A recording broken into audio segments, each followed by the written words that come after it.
Okay, so we will begin in the very beginning. Okay, so we'll start from the beginning, which, the first chapter of Tanya begins with Tanya. For that matter, that's one of the reasons why the Tanya has this name, is because it's the beginning. The way the Alter Rebbe opens up the Sefer, Tanya b'Sei Peri Gimel Denida, we learned in a Braisa, which again the term Tanya is attributed to, in the third chapter of the Tractate Nida. But before we actually begin the Sefer Tanya, it only do just to read a few lines in the Sharblat, which is the entry, the gateway into Tanya, which is known to be written by the Alter Rebbe himself. And with this, the Alter Rebbe, for that matter, establishes his objective and goal, why he writes the Tanya. So you could see it in the Hebrew text, similarly in the English text. Sefer Likutei Amarim, the Alter Rebbe begins. This is a collection of sayings, which to note, even though, as we know, the Tanya being a revolutionary sefer indeed, yet the Alter Rebbe, again a demonstration of the Alter Rebbe's great humble character, that anava of writing a sefer like Tanya and this naming it Likutei Amarim, which for that matter was one of the names. The Tanya is one of the names of Tanya primarily, or namely the first chelik, which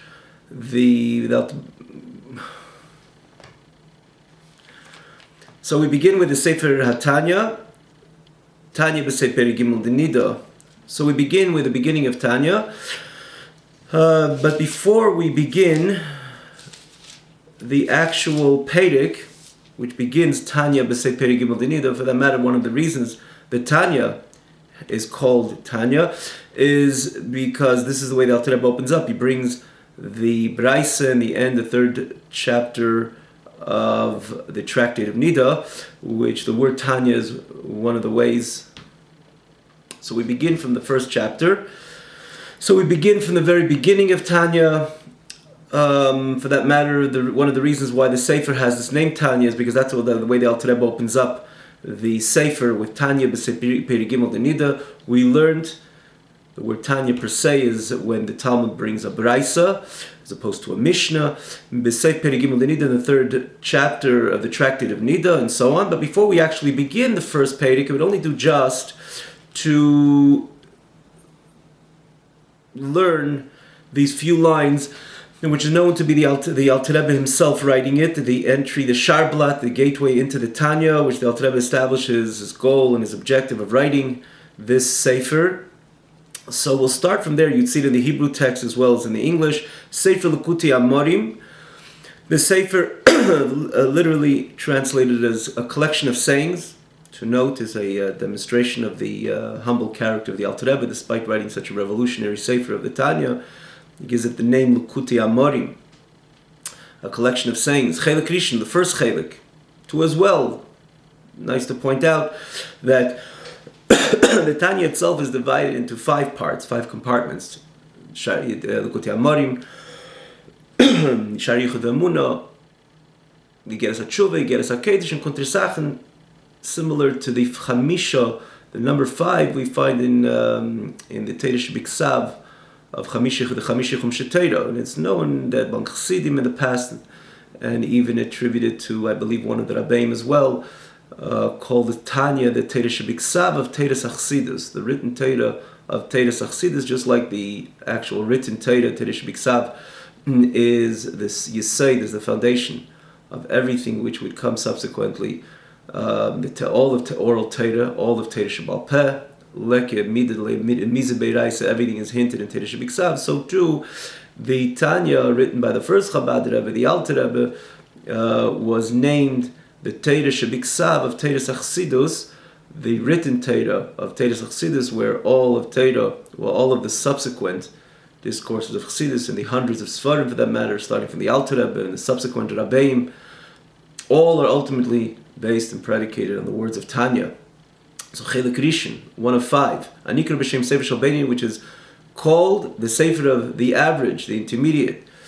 To note as well, by the name of Sefer Shel Beinanim, you see the revolutionary dimension of the Sefer.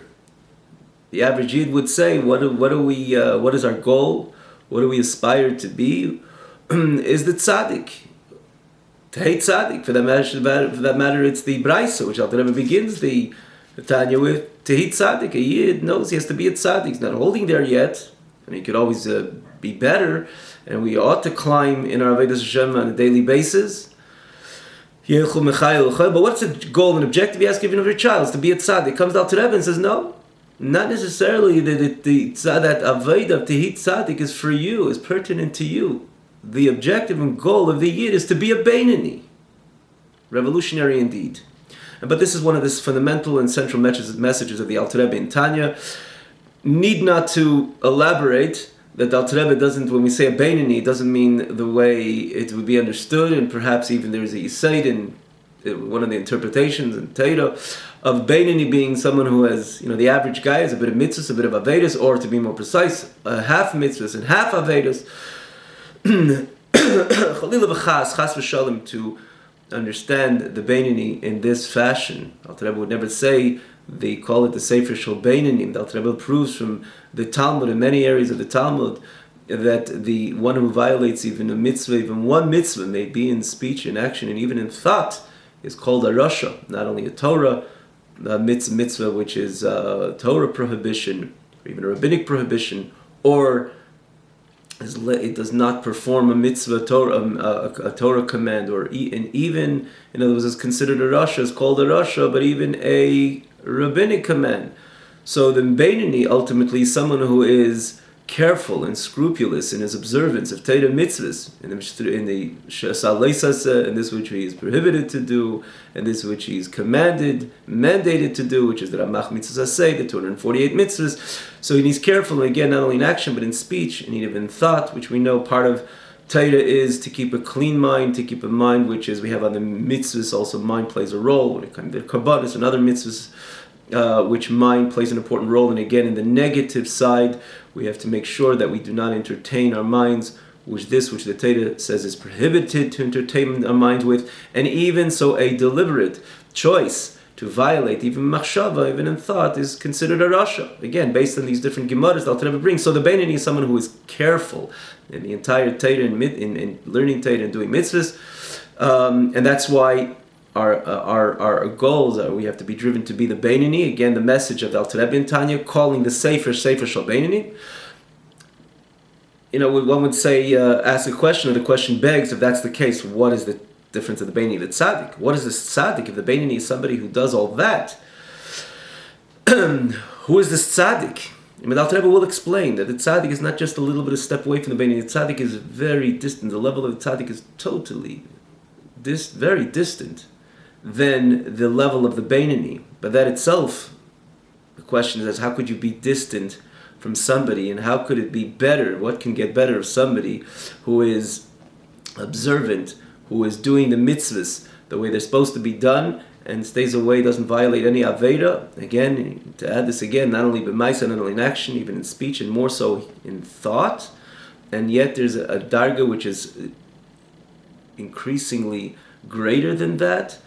So again, this is the Alter Rebbe will explain us in Tanya, who the Tzaddik is and what the Beinani is, and clarify to us in our Avodas Hashem why the objective of the Yid, what is the goal of the Yid, is to be the Beinani.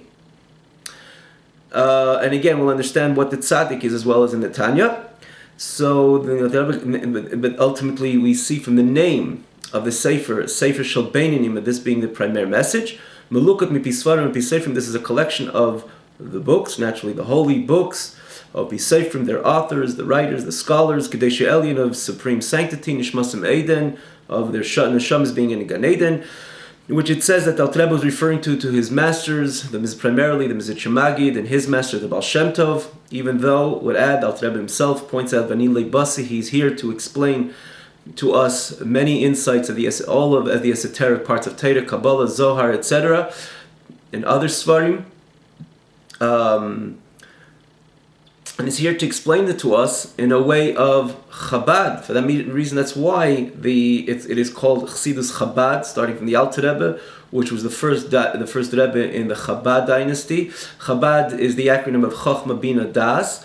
the wisdom, understanding, and knowledge, and this was the objective and goal and the mandate which of the Alter Rebbe, as he found himself this being his mandate, or rather the Alter Rebbe establishing that this is his mandate, to explain that the most deepest parts of Torah, that the human intellect could be able to understand and perceive it. And they should stay lofty, they shouldn't stay aloof, they should not stay abstract from the human mind. Because when we read these insights of great godly content, and it does not resonate with our mind, there's a limit and there's a measurement how much it has an effect on the productions of the human intellect, or the human perception, or the human connection to a concept, to an insight.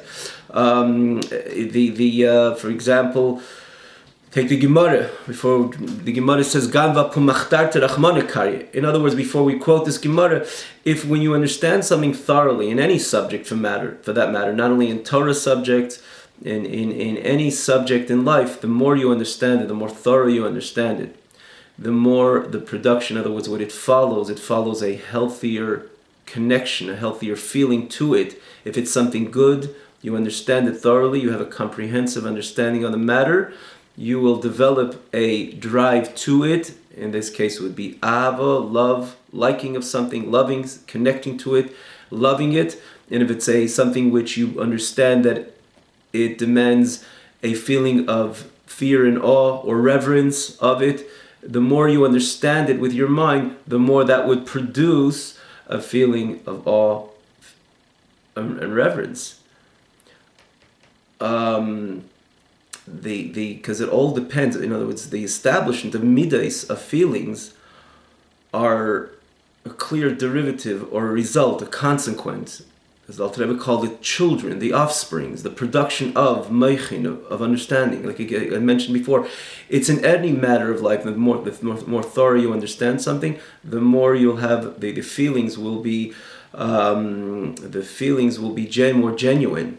If it's a love, it's a genuine love. It's a fear, it'll be genuine fear. However, if you understand something or your connection to it is as an abstract level, in the context, for example, of God, and these insights more on a level of it's removed from you. You connect to them on a faith level. Ultimately, it doesn't penetrate within your system. Hence, the feelings which will be produced as a result will not be as authentic, they will not be as genuine, and ultimately the ultimate production, which is action, speech, and thought, will also not be as qualitative as if you understand something thoroughly. You have a complete and comprehensive perception on the matter, and in this case, these insights, which are godly insights revealed to us in Zohar and Kabbalah, and the subsequent teachers, or the teachers of Kabbalah, and the esoteric part of Torah, which came subsequent to Reb Shimon Bar Yochai. All these teachers, needless to mention, they were great giants in the revealed part of Torah, in Halacha, in Shas, in Talmud. But additional, they had this. They were teachers and masters who gave over important insights of Kabbalah, but the Alter Rebbe felt that it is ultimately, these points are to awaken within the Yid a deeper connection to HaKadosh Baruch Hu, and the Alter Rebbe felt that if it's not, doesn't penetrate our intellect, if it doesn't capture our entire, our three faculties of wisdom, understanding, and knowledge, don't capture these insights thoroughly, ultimately it will reflect on our midas, our feelings, in this case our avas Hashem, our Yiras Hashem, and ultimately our thought, speech, and action, our ultimate performance. As opposed to when someone understands these concepts on a deep level, it penetrates his mind. On a human level, he understands these godly concepts like he understands the concepts of Talmud, the revealed Torah, which he could clearly make out what they are, and he understands these concepts. The esoteric part of Torah, his Ava, is a true Ava, is a genuine Ava to HaKadosh Baruch Hu, and so is Yiras Hashem, and so the other attributes, and ultimately his actions, speech, and even thoughts are aligned with the Ratzon Hashem. Quoted this Gemara over here, Kanva Pumachtartu, which illustrates this above mentioned idea, notion. The thief in the middle of the Gemara says, the thief in the middle of his experience, of his robbery, of his stealing, he calls upon the Almighty, please help me be successful in this goal, in this task, in this objective. Let me walk out with what I came in for. I shouldn't be caught, and so on. And really, it's not that you're not dealing with someone who doesn't believe in the Eibishter. If the Gemara says Rachmana Karyos, he's calling upon the Eibishter. So he believes in Hashem. He's calling upon God to help him. So he has some belief, but the problem is he doesn't find a contradiction in this calling to a God, which God is right there and standing, Eimid Alav, or Mabit Alav, and he's looking at him, he says, do not steal. I don't want you to steal. And I will, the broader picture, I will give you Azarim Afardis. I'll give you what you need in a different way. I'm the one who sustains. I'm the one who gives life. Do not steal. That Hashem is standing there, the one who is the God which he's calling upon, save me, is the same God which is standing and says, do not steal. But again, he doesn't find a contradiction. Why so? The problem is because the way God is in this person's mind is completely in a makiv. It's just a kind of hovering over his conscious mind. It does not penetrate. It's something which is abstract. So therefore, in his actions, in his conscious actions, in his conscious thoughts, he doesn't find the contradiction between doing something which is contrary to the Ratzon Hashem, and in the same token, in the same moment, calling upon this Hashem. So in the end of the day, in a subtle manner, this is kind of the story of our life. Many of us, at least, we know about the Eibishter. We know what the Eibishter wants. We write it. We speak about it. We preach it. The idea of the Alter Rebbe was that this should penetrate the Chabad. In other words, these godly concepts should ultimately penetrate all our three faculties, our intellectual faculties, and become one with us. Again, which you understand, you thoroughly understand. You become one with this, what you understand. Consequently, our Avas Hashem will be a qualitative Avas Hashem, our Yiras Hashem, similarly our Yiras Hashem, and again, our actions, our speech, our thought will be completely aligned with the Ratzon Hashem. So this is the objective of the Alter Rebbe in Chassidus Chabad, and again, all the other subsequent Rabbeim which wrote this Chassidus Chabad. To add, this is a chana to Yemei HaMashiach, when V'ro Kol Basar, it says, Ayin B'Ayin Yiru, we will have eye-to-eye contact with God. Our flesh will be in tune to this godly reality. V'ro Kol Basar Yachtov. And then, need not to say that consequently, we will be Yidden of different quality. It's not something which just comes, this snap of the out of the box. Okay, now it's Yemei HaMashiach, we're all behaving. There's a reason why we're all behaving. Is the reason why we behave in different ways which are not aligned with Ratzon Hashem, because we have this kind of problem of Gamba Pumachtar Rachmana Karya, similar to that thief, that there is the message of godliness is ambiguous, is camouflaged, so it doesn't penetrate adequately in our hearts, in our thoughts, in our speech, and our action. The point of Chassidus Chabad as a hachana, preparation to Yemei HaMashiach, is because it's a few hundred years of learning, pondering, penetrating on these godly concepts and godly realities. So inevitably it has an effect in how we feel and our priorities and so on and so forth. And again, how the ultimate production, which is thought, speech, and action. So again, even though, getting back to the writings of the Alter Rebbe here, that even though there is the Alter Rebbe is explained in a way of Chabad the many concepts and insights of Torah, but it says that the Sfarim and Seifrim were primarily referring to these Sfarim and Seifrim Kadesh Elim to his master, which naturally the Maggid gave over these Teiras of Teiras HaNister, and then his master of the Baal Shem Tov. So this is what he was directly referring to. Miyusod al Pasuk, this is based on the Pasuk Yikorev Elecha Adovra Ma'id. So this is close to you. Now this is a pasuk in Dvarim, which said this is close to you, and not only stam close to you, but very close to you, ma'id, in your mouth, in your heart, and in the way it comes to expression and action. There's a number of commentaries deal with the pasuk. There's those who say it refers to mitzvahs in general, and those who say it refers to the mitzvah of tshuva. But all in all agree, this is, the package, the Eibush is telling us the whole package of Torah, the learning Torah, fulfillment of mitzvahs, is close to you, is karev elecha, and not stam close, and not just close to you, but ma'id, very close to you, in your mouth, in your speech, in heart, in action. And Alter Rebbe says, I'm coming to explain Levayit Heitev Eichu karev, ma'id. I'm coming to explain how is it very distant, very close rather, because if we look at it from the natural point of view, from our very natural point of view, how could we say Torah mitzvahs is close? So as a yid, the more we exercise our obedience to Torah, to mitzvahs, to learning and our learning Torah and doing mitzvahs, fulfillment of mitzvahs, obviously we know that there's nothing greater than being connected to David HaKadosh Baruch Hu via Torah mitzvahs. So we find in ourselves this kurva, this closeness to HaKadosh Baruch Hu, and understand that there's nothing great. Kehim chayena, this is our very life. Like it said, HaKadosh Baruch Hu l'zachis Yisrael, HaKadosh Baruch Hu wanted to bring merit, to make us meritorious, bring merit to the Yid. Lefichach not only gave us mitzvahs, but here b'alaim Torah mitzvahs, gave us a lot of Torah mitzvahs, which ultimately tackles our entire day. He gets up in the morning, he says Maidani, washes nagel vaser. He doesn't go straight to work, goes to shul with a minyan and a shir and Torah. It encompasses our entire 24 hours, and our 7 days a week, and an entire life cycle, an entire year, an entire life cycle. So ultimately, we understand the virtue of being connected to HaKadosh Baruch Hu, and again, the kurva, ki korv elacha. But from the pasuk is telling us, from the humans, the simple approach, in other words, the simple message of the pasuk, the Torah mitzvahs are close. And you ask the average Yid, the Torah is close? In other words, he would say, it's close or not, I'm doing it anyways, because this is what I have to do. And apparently the Torah should have come across in the same manner. It's irrelevant if it's close to you, if you feel for Torah, if you feel for doing the mitzvah, if you have this godly experience at this time, irrelevant. You got to do it anyway, because the Eibishter is melech, part of the different. The Eibishter is truly an av, a merciful father, and a master, and a teacher. But primarily, he's a melech, he's a king.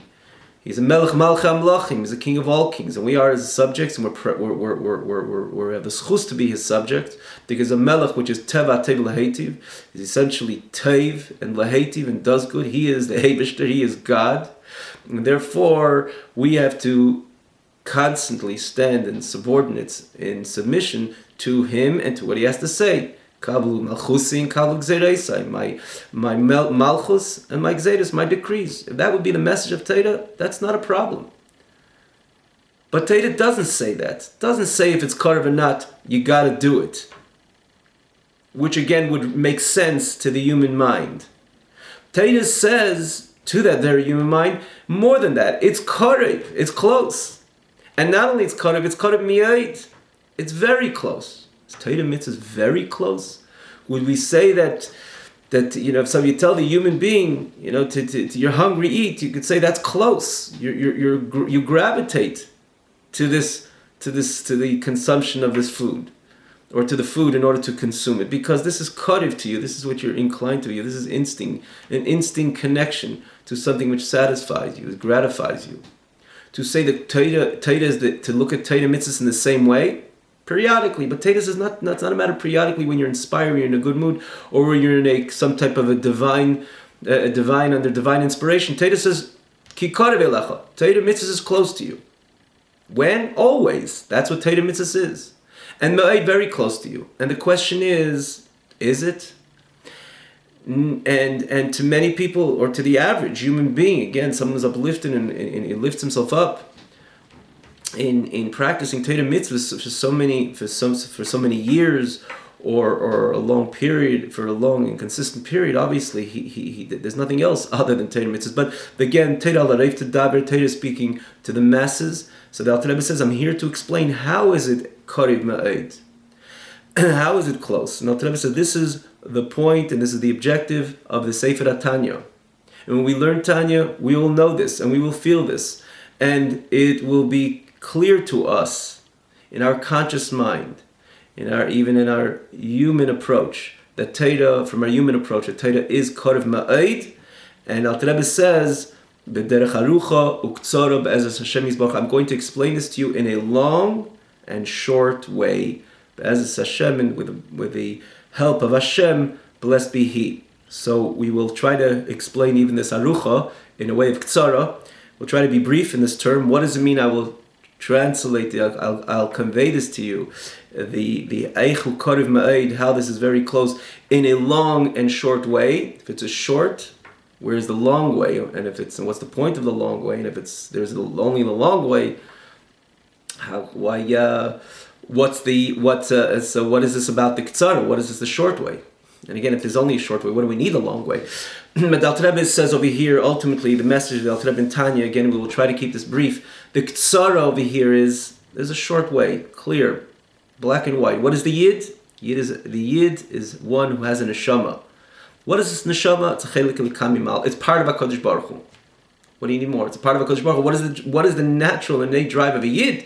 Is HaKadosh Baruch Hu. That's who he is. Again, what makes him a Yid, just parenthetically, or importantly to understand, that the Yid is somebody who has the reason why he has a neshama, or what gives him, what state, where does he become the Yid which has this neshama? Someone born to a Jewish mother, or converts according to halacha, which is naturally one of the most sensitive subjects in entire halacha, but again, there is the idea, the notion of conversion. If it's done according to halacha, the last point, the final point of the conversion, Hashem infuses within the Yid, this neshama, which is a chelik l'kami mal, which is part of HaKadosh Baruch Hu. So this is the Ktsara. He's a part of God, so what else does he have an interest? Innately, essentially, is God, because that's who he is. That's what the Yid is. In the broader sense, everything ultimately gravitates to its source. You take something, you open your hand, and you open your hand, where is it? It's falling downwards. Not, the Rambam explains, because everything gravitates to its Sheirosh Makar, to its root, to its source. And again, if you'll see the Rambam, in the beginning of Mishnah Torah, he elaborates how everything is ultimately comprised from the four elements, Eish, Ruach, Mayim, Afar, fire, air, water, and earth. And the majority of everything is really the water, the earth. Again, you could see it there, the nikudat, the points of in the Rambam. So therefore, everything gravitates downwards, because that's where the earth and that's where the water is. He speaks about the air as well, the avir. And he goes on to explain that he point out that the shorish of the eish, of the fire, it's not in this realm over here. It is tachas galgal hayareach. It's all the way up there, under the sphere of the moon. And interesting, to add another point, it's not the different than the other three elements.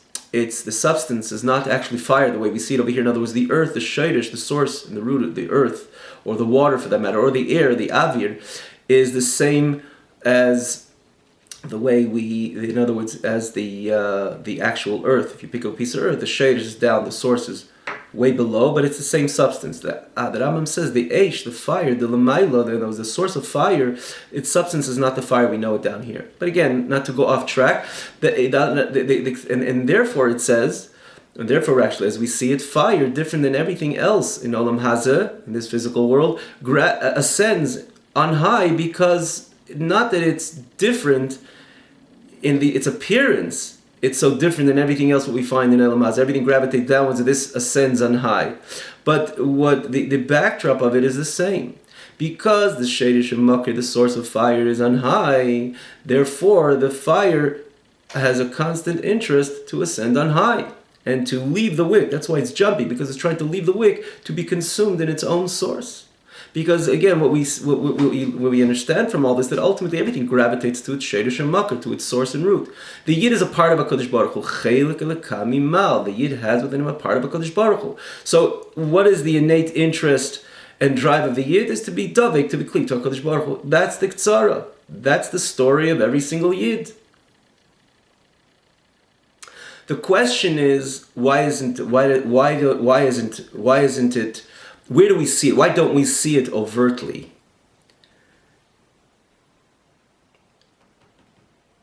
Why don't we see this ava, this love, this natural inclination of the Yid to HaKadosh Baruch Hu on a constant basis? So the Alter Rebbe explains later in Perik Yutes, Perik Yutches, Yutes, and onwards.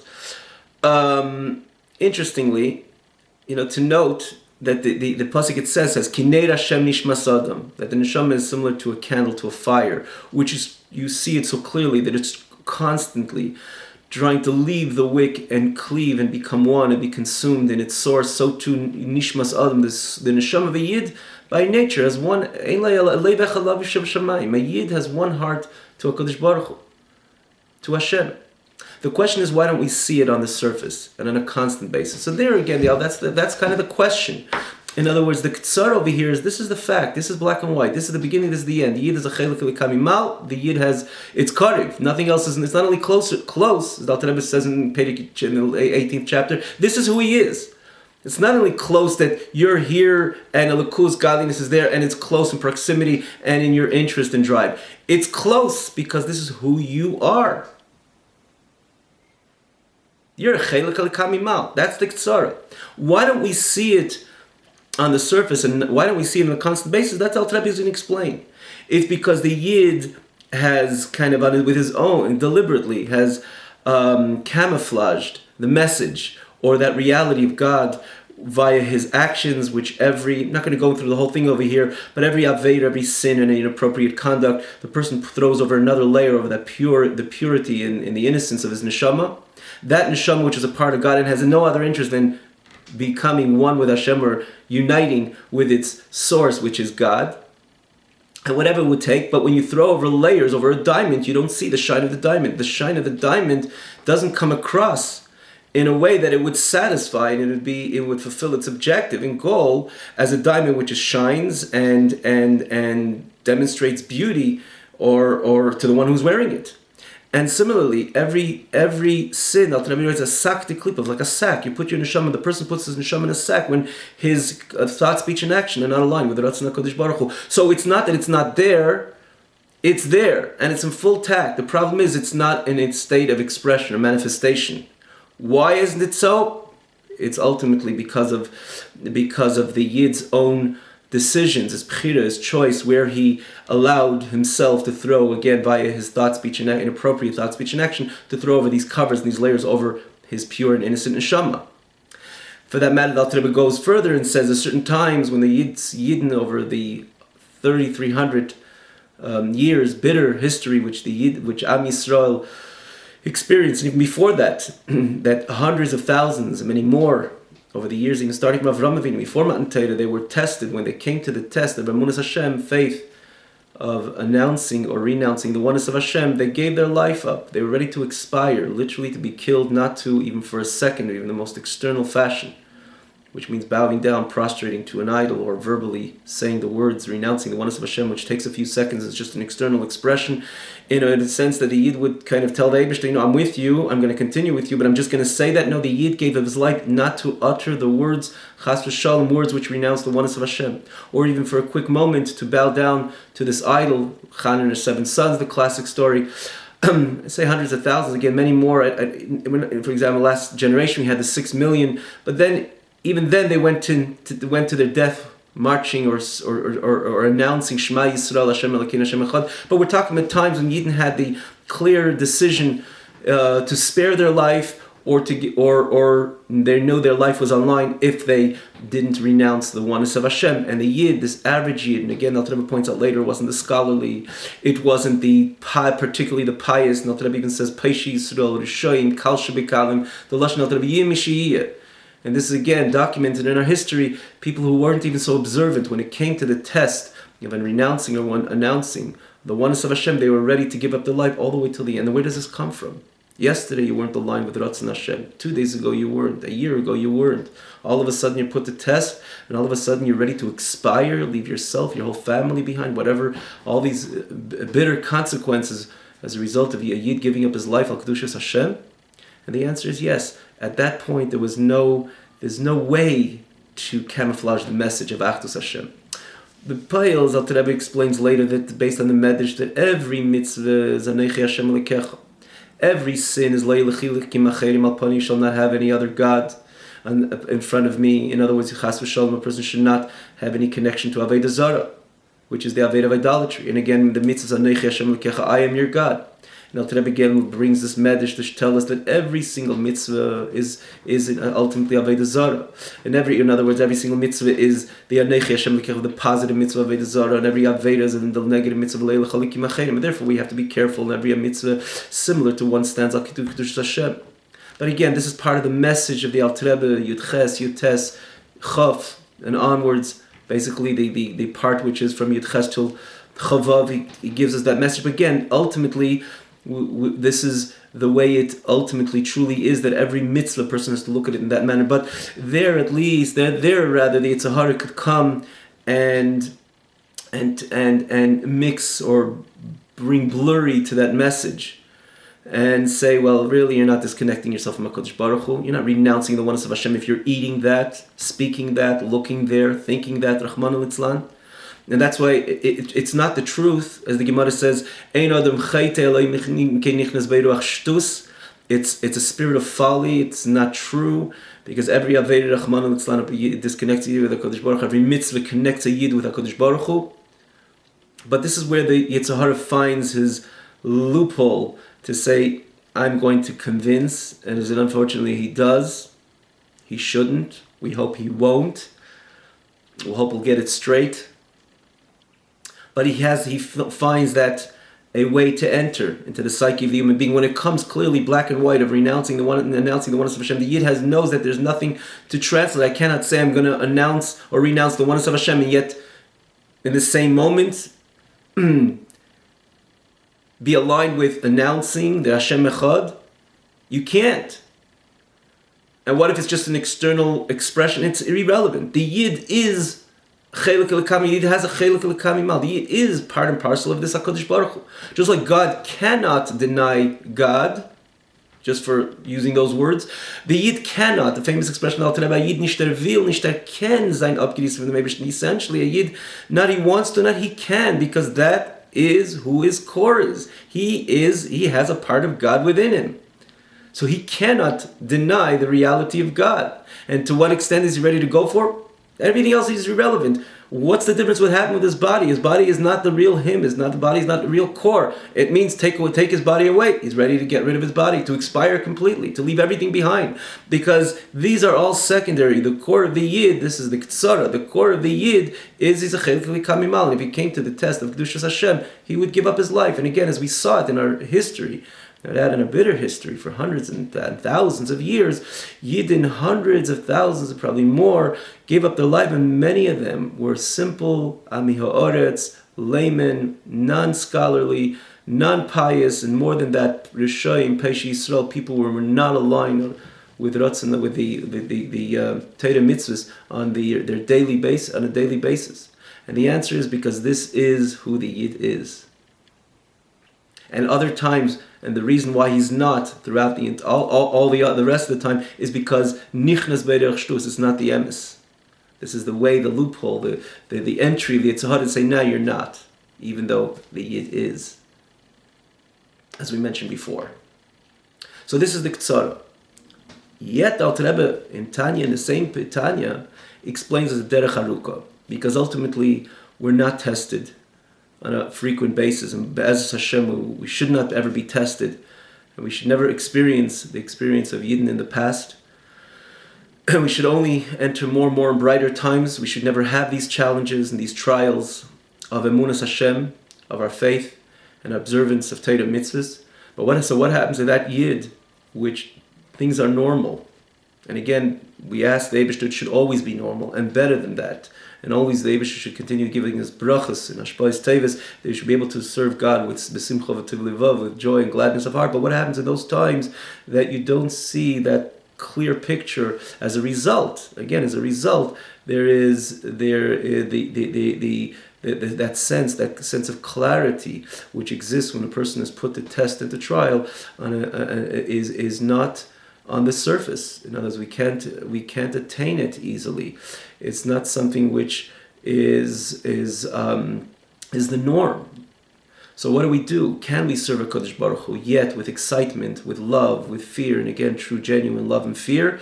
The Alter Rebbe will tell us the derech harucha that ultimately there's different tools, again, ingrained within every single Yid, that when he has to take the derech harucha way, it's there for him. That he could, and he ought to ponder with different hitbonunuyot, different means of penetrating and pondering on the oneness of Hashem in different ways or different dimensions of HaKadosh Baruch Hu, and that can and should arouse within him a pure love to Hashem and a pure fear of Hashem, reverence of Hashem, and again a quality type of ma'aseh dibur u'machshava, action, speech, and thought. And I say that interestingly say it's ingrained within the Yid, because one of the also fundamental messages of the Alter Rebbe in Tanya, many times he speaks about these concepts. Again, this is all based on the pasuk V'yadaita hayayim mashavei salavecha. The Eibishter doesn't only want us to follow robotically his commands. The Eibishter says a command in Torah V'yadaita hayayim, and for that matter, this is one of the 613 mitzvahs. We have to know Hashem.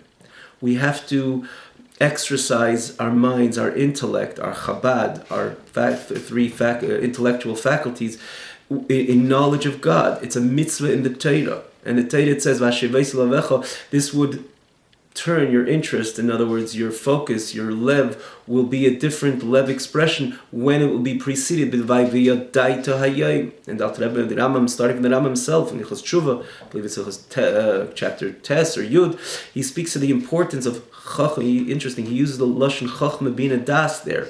Right? Chabad began really starting from that Perek in Rambam, in Hilchos Tshuva.